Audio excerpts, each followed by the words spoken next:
Hello दोस्तों, नमस्कार, प्रणाम। आप सभी का दीदी के चैनल पर स्वागत है। और आज बहुत ही प्यारा सा विवाह गीत सुनाया जा रहा है। पसंद आए तो लाइक कीजिएगा, शेयर कीजिएगा और कमेंट बताइएगा कैसा लगा। बहुत ही प्यारे प्यारे गीत रहते हैं दीदी का, तो आप लोग सपोर्ट कीजिए।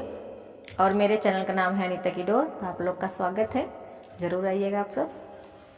राजा जनक जी की सीता बेटियावा सोने के तिलक लीलार जी।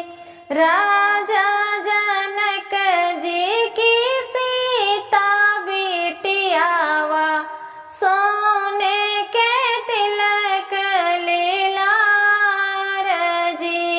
सोने के तिलक नयन बड़ा सुंदर कौने विधि होई बियाह जी।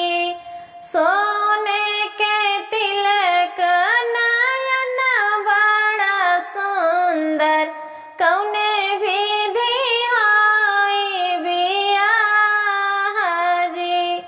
डाली डाली सीता फूला लाइया में सुंदर गुथाई हार जी। डाली डाली सीता फूला लाइया में सुंदर गुथाई हार जी। चार साखी मिली के गहना पहिनावे, चार साखी मंडप लाई जाई जी।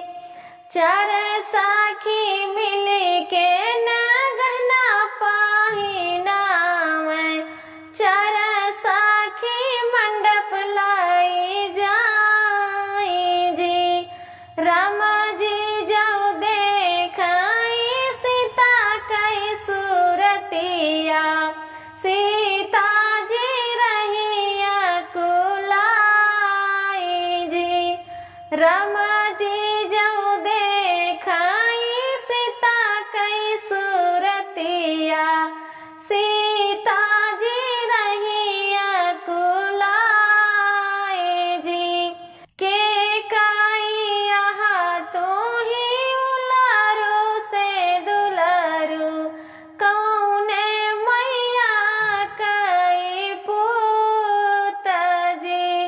के कराया तो ही उलारू से दुलारू कौने मैया कई पूत जी।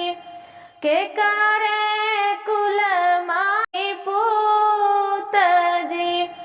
के करे कुल माँ ब्याहन आया, कहवाया है ससुराल जी। कवने कुल माँ ब्याहन आया, कहवाया है ससुराल जी।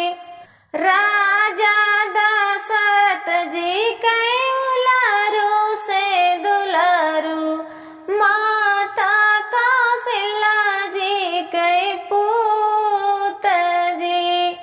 राजा दशरथ जी के उलारू से दुलारू, माता कौशल्या जी के पूत जी। राजा जनक जी के कुल ब्याहन आए, जनकपुरा है ससुराल जी। राजा जनक जी के कुल ब्याहन आए, जनकपुरा है ससुराल